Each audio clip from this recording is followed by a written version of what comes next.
Hello there, everybody. This is Gerald Snivy, and welcome back to more Let's Play The Last Remnant. I made a couple adjustments within Union number 3. Made Emmy the leader, so that way I can show off her summoning ability. Anyways, in today's part, we're not going to be doing any sort of side questing and stuff today. Instead, we're going to be exploring the second path. And this is one of the few areas in the game where I actually do not have a map for. Yay! Kind of a blind experience, but it kind of isn't at the same time. This was not done in live commentary, which may have been a stupid move considering the fact that I've never been through the second path myself, but I have seen the path somewhat in a video or two, and I've also looked up a map for this thing. Yeah, I looked up a map. Deal with it. What can you do? Am I right? Well, at least this video is going to be shorter than some of the others that I've posted lately, which is a good thing. Around 17 minutes, which is good. Very good.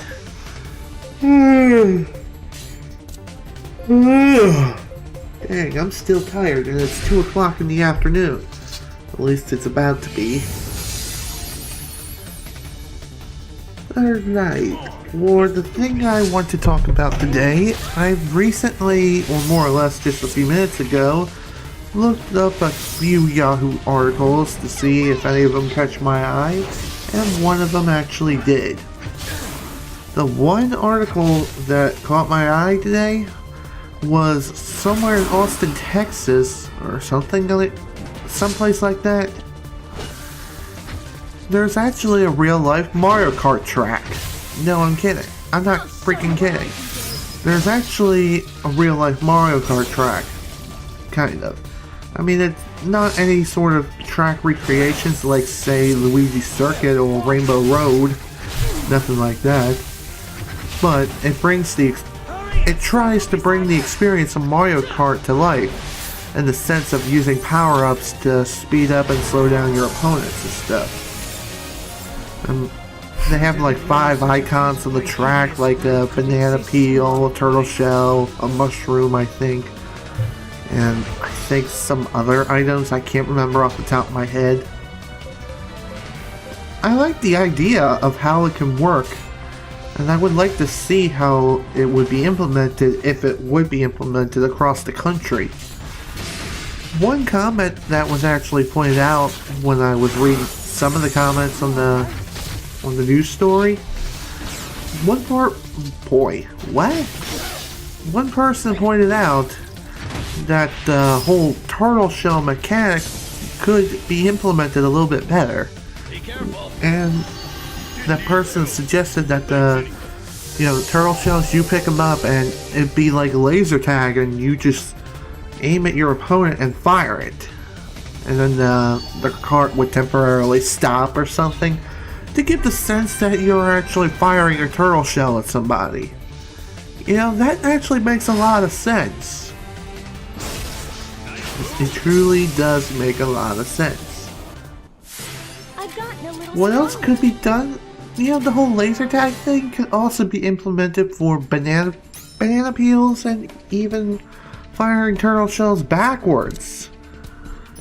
I'm serious, like if you manage to hit someone with the laser, and with the power up in hand, temporarily stop their cart, that would be pretty awesome. What would also be awesome is if they implemented a blue shell mechanic. Like, for example, if someone in like 4th or 5th place gets a blue turtle shell off the ground or something, and fires it at the person in 1st place, well, it would take about 5 seconds for the shell to land, technically, and the cart would stop. How about for 3 or 4 seconds? Just to simulate the fact that you're being hit by a blue turtle shell. I mean, sure, you can't really flip in the air, because that would be dangerous, but still, it could work like that, and I think it could work really well. I seriously love the idea that a real-life Mario Kart track actually exists. Just with some improvements, it could be made even better than ever. No, I'm serious. And by the way, it wasn't just my idea, it was also the person who first commented the sort of idea in the first place, so... I'm not saying I stole the idea, I'm more or less borrowing it and I'm also improving on it. Things like this happens in the real world. Things like this happen all the time. Like with Sony and Nintendo, like how Sony borrows the ideas of the Wii Remote and makes their own little wands and the camera with the PlayStation Eye. Okay. Yeah, you get the idea, don't you? I hope you do. Have I ever raced on this sort of real-life Mario Kart track? No, I have not. I do not live in Austin, Texas, so I do not know. And I think the whole point of the whole Mario Kart track in real life, I think it's meant to promote Mario Party. What? It's supposed to promote Mario Kart 8. Mario Kart 8 that's soon going to be coming out for Wii U. Whenever it'll come out, I am not 100% sure. Now, this door in front of us is quite an interesting one. This door right here leads to an optional dungeon, and it's also the most difficult dungeon in the game. And that door leads to a place known as the Ancient Ruins. In order to gain access, it really depends on which version you play. If you play the Xbox version of The Last Remnant, you would have to download the key to the Ancient Ruins via DLC, and if you're playing the PC version, you have to complete the side quest The Fallen and defeat it. And that's it. And then you'll be able to gain access to the Ancient Ruins. I've never been inside the Ancient Ruins, ever, but I have seen what it's like via videos and stuff like that. And from what I can tell, the Ancient Ruins do definitely look like... It looks like it's going to be quite a difficult feat. And even to navigate through the Ancient Ruins itself is going to be quite a challenge. Because it is one of the few locations in the game where it actually doesn't have a map, or even a mini-map for that matter. So it's kind of like the Sacred Lands, but not. But whatever. Am I going to be going to the Ancient Ruins in this playthrough? After much deliberation, I decided to say no. Not this time. After I complete the main game, I'm going to be moving on to other games. I will eventually come back to this game and maybe take on some of the optional guild tasks and even explore the Ancient Ruins. But the guild tasks, of course, will come first. I originally wasn't aiming to go and complete every single guild... originally wasn't aiming to go after every single guild task in the game. But I may actually do that, but not during the main playthrough, of course. Like after the game is finished and I finish everything else that I need to do, or more or less, I'll come back in the future. And we'll do guild tasks and explore the Ancient Ruins and fight additional bosses. Won't that be awesome? I hope you will look forward to it. Whenever that'll be, it may be a year or two from now, who knows for sure. I'm just not 100% certain of it as of yet.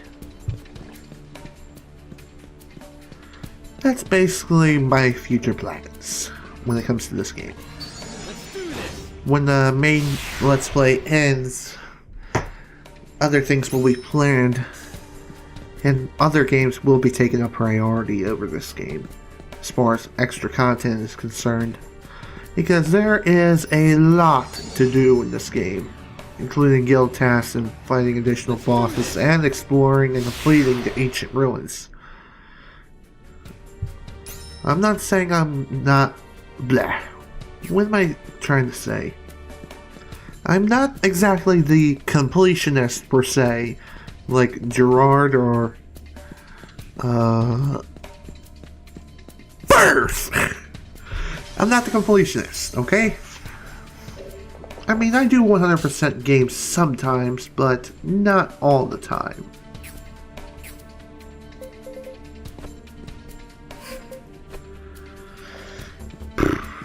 Alright, now let's figure out something else to talk about for the next 6 minutes.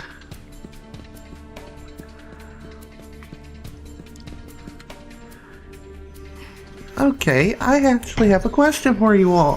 For those of you viewers who actually do live in Austin, Texas, have you actually raced on this real-life Mario Kart track that I've been talking about throughout the majority of this video? If so, tell me what it's like, and do you like the track? Let me know in the comments section below. Love to hear your experiences. And if you have any ideas on how the track can be improved, let me know. What I'd like to see from it, other than what has already been said, I'd love to see him recreate actual Mario Kart tracks like Luigi's Circuit or Rainbow Road, or even Toad's Turnpike from Mario Kart 64. And when I say Rainbow Road, I mean like any of them, but more or less the N64 one. I like that one the best. That's my opinion.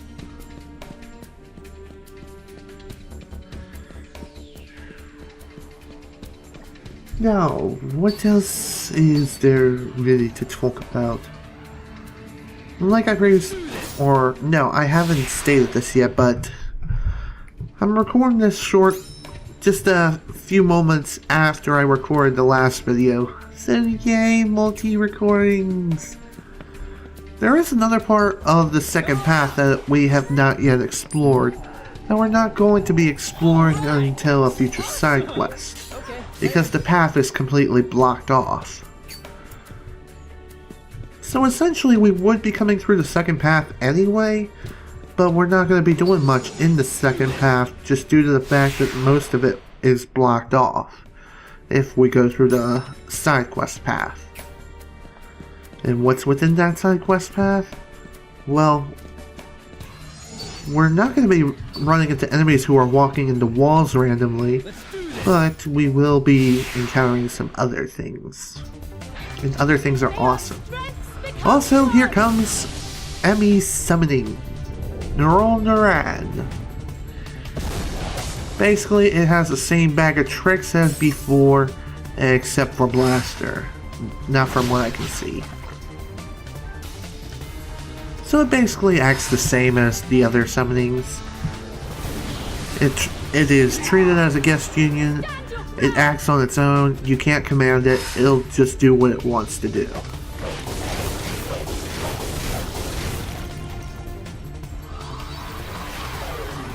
I figure showing off the summoning this way would basically say, hey, here's the summoning, here's what it can do, and bam, everything's good.